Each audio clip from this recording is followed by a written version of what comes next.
Direktorat Jenderal Pajak Kementerian Keuangan menegaskan kepemilikan aset digital seperti non-fungible token atau NFT dan mata uang kripto wajib dimasukkan ke dalam SPT tahunan pajak. Itu dilakukan menyusul maraknya perdagangan aset digital di tengah masyarakat. Menurut Direktur Penyuluhan Pelayanan dan Hubungan Masyarakat Kemenq, Nilmardrin Nur, aset digital merupakan salah satu objek pajak lantaran memiliki unsur tambahan penghasilan bagi pemiliknya. Walau belum diatur secara khusus, aset digital masih dapat dikenakan aturan perpajakan umum. Aturan perpajakan umum yang dapat digunakan adalah Undang-Undang Nomor 36 Tahun 2008 tentang Pajak Penghasilan. Peraturan tersebut menjelaskan bahwa tambahan kemampuan ekonomis akan dikenakan pajak baik yang diperoleh dalam negeri maupun luar negeri. Tim Liputan Berita 1. Ya, pemirsa, Direktorat Jenderal Pajak Kementerian Keuangan telah memastikan bahwa kepemilikan aset digital seperti NFT dan mata uang kripto wajib tercantum dalam SPT tahunan pajak. Lalu seperti apa mekanismenya? Untuk membahasnya telah bergabung bersama kami Deputi Direktur Center for Indonesia Taxation Analysis Ruben Huta Barat. Selamat siang Pak Ruben, apa kabar? Selamat siang, baik, terima kasih. Baik, Pak Ruben, ini kita lihat Kemenq melalui Dirjen Pajak nantinya akan mengenakan pajak bagi aset digital termasuk aset digital seperti kripto dan juga NFT. Apakah ini memang sudah ada landasan dasar hukumnya, Pak? Ya, jadi yang perlu diperjelas lebih dahulu, yang dikenakan pajak adalah penghasilan ya, bukan atas asetnya. Okay. Jadi penghasilan ini tentu dihasilkan apabila seorang wajib pajak memiliki underlying asset, memiliki aktiva yang mengakibatkan dia dapat menghasilkan penghasilan, gitu ya. Jadi seperti tadi aset digital misalnya NFT, non-fungible token atau kripto itu adalah aset. Nah, aset ini bisa menghasilkan penghasilan apabila misalnya kripto ini diperjualbelikan dan dia memperoleh keuntungan dari situ. Keuntungan itulah yang berdasarkan Undang-Undang Pajak Penghasilan, sebagaimana telah dibuat terakhir dengan Undang-Undang Harmonisasi Peraturan Perpajakan, dapat dipajaki oleh otoritas pajak. Karena memang definisi penghasilan yang merupakan objek pajak memang telah didefinisikan dengan cukup luas di Undang-Undang PPH, yaitu setiap tambahan kemampuan ekonomis. Jadi setiap wajib pajak apabila memperoleh tambahan kemampuan ekonomis tidak mengenal halal atau haram di sini Undang-Undang PPH. Sepanjang dia memperoleh tambahan kemampuan ekonomis, maka wajib pajak harus melaporkan dalam SPT-nya dan membayar PPH yang terhutang dari itu. Jadi memang Undang-Undang PPH kita sudah dirancang sedemikian rupa sehingga dapat mengikuti perkembangan zaman ya, walaupun mungkin adanya perkembangan teknologi dan sebagainya. Demikian. Oke, jadi memang ini dilihat dengan kacamata bahwa aset ini membuat pertambahan nilai ekonomis atau membuat penghasilan bagi pemiliknya. Jadi yang dikenakan adalah penghasilan itu ya Pak, bukan aset itu sendiri. Nah, tapi betul. Baik, ini artinya memang apakah pemerintah tidak perlu membuat payung hukum baru untuk mengenakan pajak dari penghasilan aset kripto ini? Kalau payung hukum baru, seolah-olah kan payung hukum yang ada belum mampu mengcapture pemajakan atas penghasilan yang ada ya. Namun kami lihat peraturan perundang-undangan yang ada sebenarnya sudah mampu mengcapture. Cuma mungkin yang perlu adalah peraturan yang mempertegas, lebih mengerucut spesifik terhadap aset ini, begitu.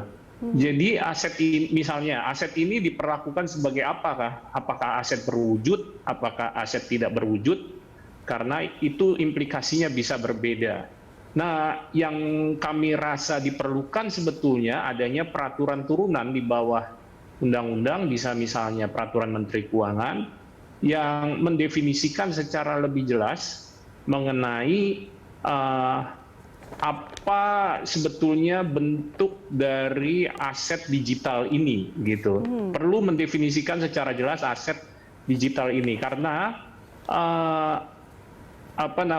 peraturan yang mengatur mengenai pengklasifikasian aset memang tidak ada secara spesifik yang menggolongkan mengenai aset digital. Akhirnya pada prakteknya sekarang wajib pajak masih melaporkan aset digital ini seperti kripto atau NFT sebagai setara kas lainnya begitu.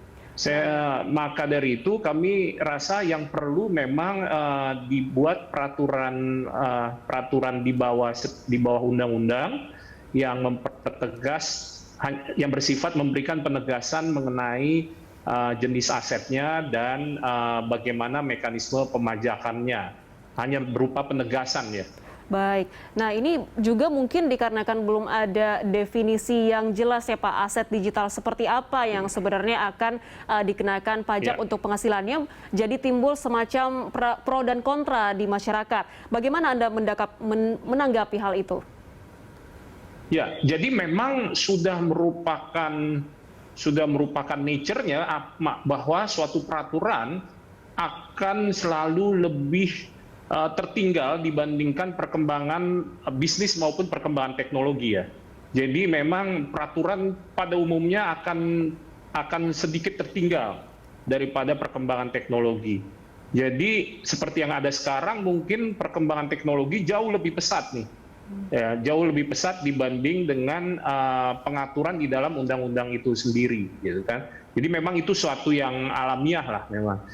Jadi yang harus dipikirkan justru bagaimana peraturan ini diupdate sedemikian cepat sehingga ketertinggalan di belakang ini tidak memberi jarak yang cukup jauh antara peraturan yang sudah dibuat dengan perkembangan bisnis maupun perkembangan teknologi. Nah, jadi mungkin kita lihat dengan semakin maraknya perdagangan aset digital, terutama kita lihat semakin marak pada pertengahan tahun 2020 ya, ketika mulai COVID, orang mulai banyak melakukan aktivitas di rumah, sehingga terjadi perdagangan yang naik cukup signifikan. Kami rasa sebenarnya sudah saatnya bagi pemerintah untuk memberikan atau menerbitkan peraturan penegasan agar para pelaku di industri ini yang berkecimpung dalam perkembangan teknologi ini juga memiliki kepastian hukum atas transaksi yang dilakukan, memberikan kepastian hukum yang lebih ya. Kami tidak mengatakan bahwa saat ini tidak ada kepastian hukum. Kepastian hukum itu ada, tapi terkadang ketika peraturan tidak secara spesifik mengatur mengenai suatu praktek, di situ bisa terjadi resiko multi interpretasi baik otoritas maupun bagi pelaku usahanya. Oke. Demikian. Jadi memang perlu ada kepastian hukum untuk menghindari multi interpretasi yang seperti Anda sebutkan tadi. Nah, Pak Ruben, Betul. Dampak positif apa sih yang bisa dapat kita rasakan dari pencantuman aset digital ini ke dalam SPT tahunan? Jadi dampak positifnya bisa dilihat dari satu sisi dari otoritas ya. Otoritas sendiri bisa dengan secara spesifik wajib pajak diharuskan mengklasifikasikan aset yang dimilikinya. Ya, otoritas pajak memiliki data mengenai potensi pajak atas yang dapat diperoleh atas masing-masing aset. Tentu aset, misalnya aset real estate, tentu potensi penghasilannya akan berbeda misalnya dengan aset digital misalnya, atau aset bergerak lainnya. Jadi kemampuan otoritas memiliki data atas aset yang dimiliki wajib pajak secara spesifik akan memberikan kemampuan juga kepada otoritas untuk memproyeksikan potensi penerimaan perpajakan yang dapat diperoleh dari wajib pajak berdasarkan aset yang dimiliki oleh wajib pajak tersebut. Itu keuntungan dari sisi otoritas pajak. keuntungan dari sisi wajib pajak, jadi wajib pajak juga dapat memperkirakan tingkat kewajaran dari pengembalian atas aset yang dimilikinya, gitu kan? Dengan cara dengan mengklasifikasikan asetnya secara lebih spesifik, gitu. Sehingga apabila ada pertanyaan dari otoritas pajak, wajib pajak memiliki kemampuan untuk menjelaskan bahwa penghasilan tersebut dihasilkan dari beberapa jenis aset, tidak hanya satu jenis aset saja yang bisa memiliki variabilitas tingkat pengembalian yang tergantung dari jenis asetnya, seperti itu. Oke. Nah, ini kan Pak Ruben, jika misalnya ketika aturan ini sudah diimplementasikan, lalu mungkin nanti masih mengacu pada perundangan perpajakan secara general tadi, apakah nanti ini tidak akan menyulitkan para otoritas untuk mengidentifikasi transaksi dari aset digital ini? Iya, untuk saat ini dengan tidak terdapatnya data yang akurat mengenai berapa jumlah aset digital yang sebenarnya dimiliki oleh wajib pajak saat ini, tentu saja tidak dapat dipungkiri otoritas akan mengalami kesulitan untuk mengetahui potensi pajak penghasilan yang dapat dipungut, ya. Itu tidak dapat dipungkiri, ya. Jadi memang seperti tadi saya sampaikan, justru memang dengan meningkatnya perdagangan atau transaksi yang menggunakan aset digital, justru dan kita memproyeksikan bahwa transaksi ini akan semakin meningkat di masa yang akan datang, maka kami berharap sebetulnya pemerintah segera memberikan peraturan yang lebih spesifik terhadap baik kewajiban pengelompokan aset maupun juga pelaporan penghasilan atas yang diperoleh dari aset tersebut. Demikian. Baik Pak Ruben, kita masih akan bahas ini lebih lanjut usai jeda. Pemirsa jangan kemana-mana, Lunchtalk akan segera kembali. Kan perbincangan kita siang ini masih bersama dengan Pak Ruben Huta Barat, Deputi Direktur Center for Indonesia Tax Analysis. Pak Ruben, jika memang nanti pemerintah ketika mengimplementasikan aturan ini tanpa membuat aturan turunan yang memang mempunyai definisi jelas soal pajak penghasilan dari transaksi aset kripto, ini kan selain akan menyulitkan para otoritas dalam hal mengidentifikasi transaksi, apakah ini juga mungkin akan menyulitkan para investor atau trader, dan mungkinkah mereka nantinya malah akan memilih melakukan trading di luar negeri dikarenakan ada ketidakjelasan dari aturan turunan itu? Jadi dengan aturan yang ada, sebetulnya kan otoritas bisa memajaki, ya. Cuma saya rasa apakah para pelaku usaha ini akan memindahkan tradingnya di Indonesia atau di luar negeri, saya rasa faktor yang men-trigger itu kontribusinya bukan karena ketidakjelasan peraturan, ya. Mungkin justru kontribusi yang terbanyak memang, kalau kontribusi yang terbesar saya lihat memang justru adanya niat dari wajib pajak itu sendiri untuk menghindar dari radar otoritas pajak, ya, begitu. Jadi dalam arti adalah sebetulnya kan memang peraturan yang ada memampukan pemerintah untuk memajaki, dan wajib pajak juga bisa melaporkannya dalam klasifikasi yang ada sekarang, walaupun tidak spesifik, ya. Sehingga sebetulnya potensi perpindahan aset ini keluar dari Indonesia lebih bukan kontribusi karena ketidakjelasan peraturan, kami lihat lebih kepada memang wajib pajaknya berusaha melakukan penghindaran pajak, ya. Oke. Gitu. Baik. Nah, Pak Ruben, kalau saat ini sendiri yang Anda lihat, apakah sudah ada trader aset digital yang melaporkan penghasilannya dari transaksi digital itu dalam SPT-nya? kita lihat di lapangan,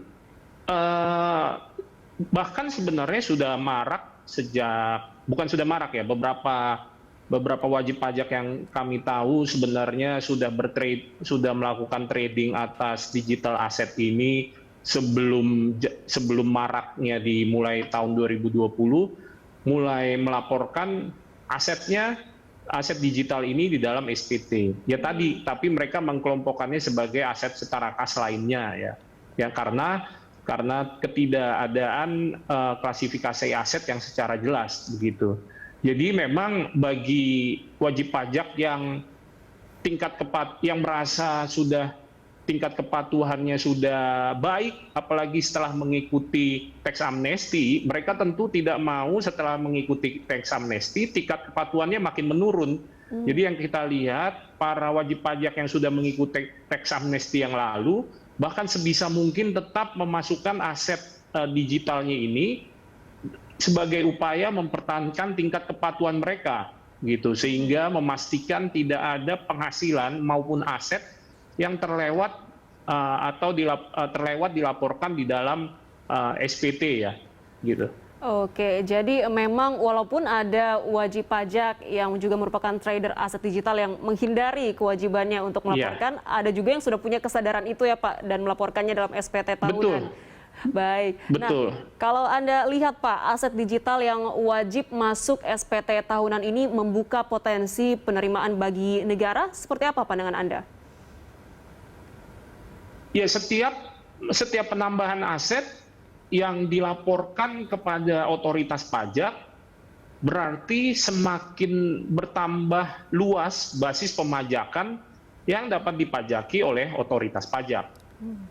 Konsekuensinya basis pemajakan semakin luas, harapannya adalah basis pemajakan tersebut menghasilkan penghasilan itulah yang menjadi dasar sebagai pengenaan pajak penghasilan bagi pemerintah. Demikian. Baik. Nah, kalau Anda bilang mungkin kita lihat dari pertumbuhan transaksi aset digital yang ini sangat meningkat di tahun 2020, apakah memang sudah bisa dikatakan bahwa peraturan ini sudah bisa atau sudah urgensinya tinggi begitu untuk segera diterapkan oleh pemerintah?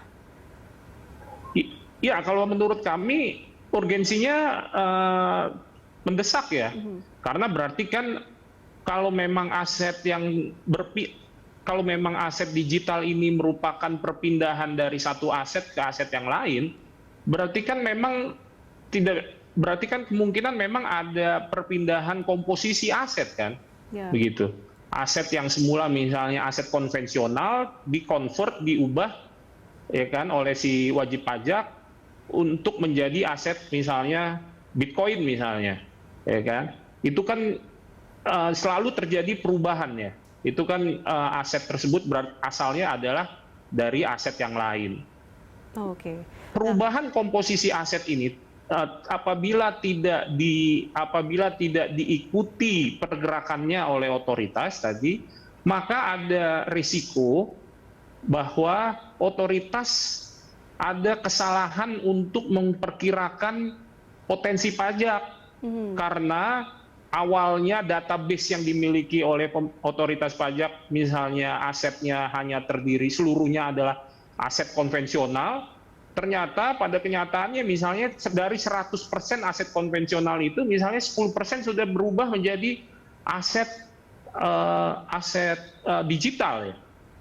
Jadi itu melihat kondisi sekarang. Dan yang harus diperhatikan juga bahwa kita juga tidak berharap bahwa aset digital ini hanya stagnan pada saat ini saja. Kita memperkirakan juga kan perkembangan aset digital akan mengalami perkembangan yang cukup pesat. Ya. Negara-negara lain sudah mulai mengatur mengenai cryptocurrency.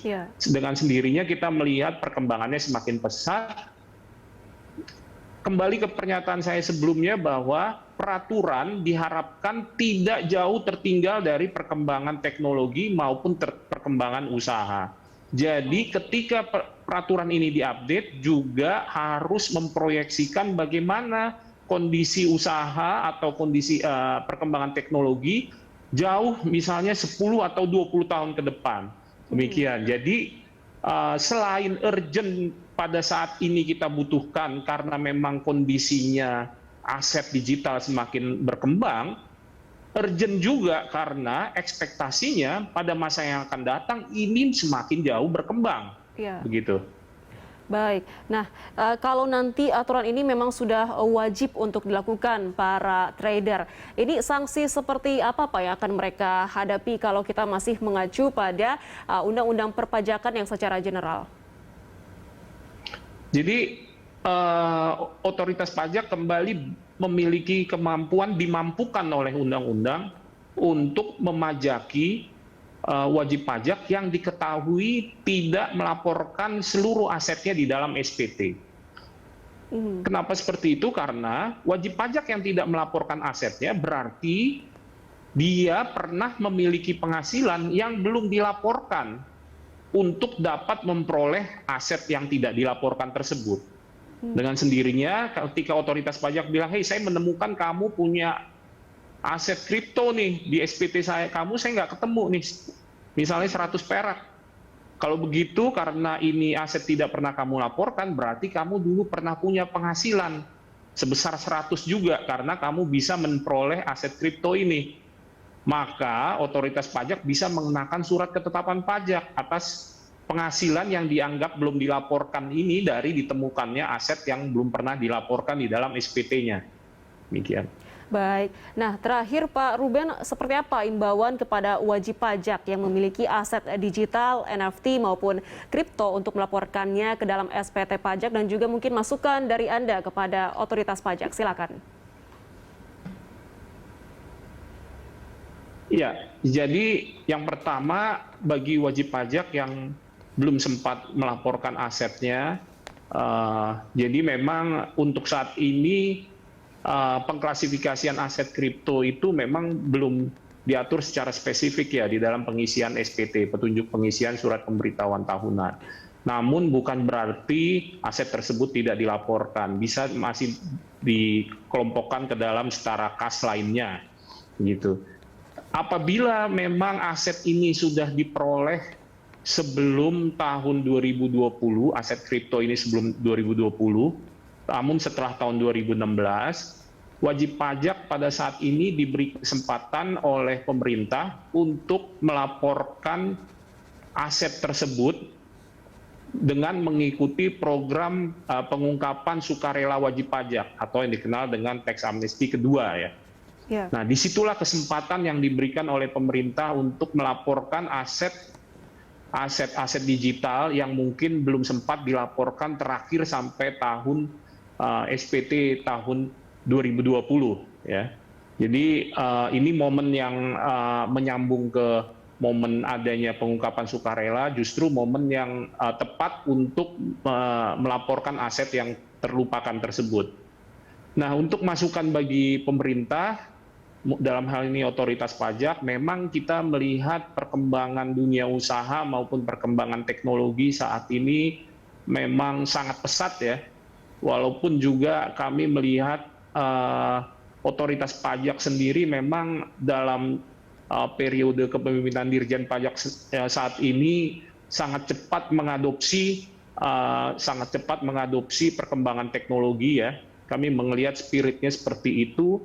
Namun memang ya ketertinggalan peraturan dibandingkan perkembangan teknologi itu merupakan suatu hal yang natural ya. Tidak mungkin peraturan mendahului perkembangan usaha atau teknologi. Namun tetap yang kami harapkan adalah otoritas pajak tetap berusaha menjaga jarak tersebut antara peraturan dengan perkembangan teknologi, diupayakan jarak tersebut seminimal mungkin sehingga pelaku usaha tetap dapat memperoleh kepastian hukum atas usahanya yang dijalankan. Demikian mungkin. Baik, jadi memang diperlukan definisi yang jelas juga ya Pak untuk perpajakan penghasilan aset digital dan tentu mungkin sosialisasi dari otoritas pajak jika ingin kebijakan ini nantinya berjalan efektif. Baik, Pak Ruben, terima kasih sudah bergabung dan berbagi informasi bersama kami. Salam sehat selalu.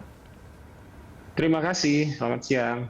Baik, Pemirsa, Lunchtalk masih akan kembali dengan informasi lainnya. Usai jeda, tetaplah bersama kami.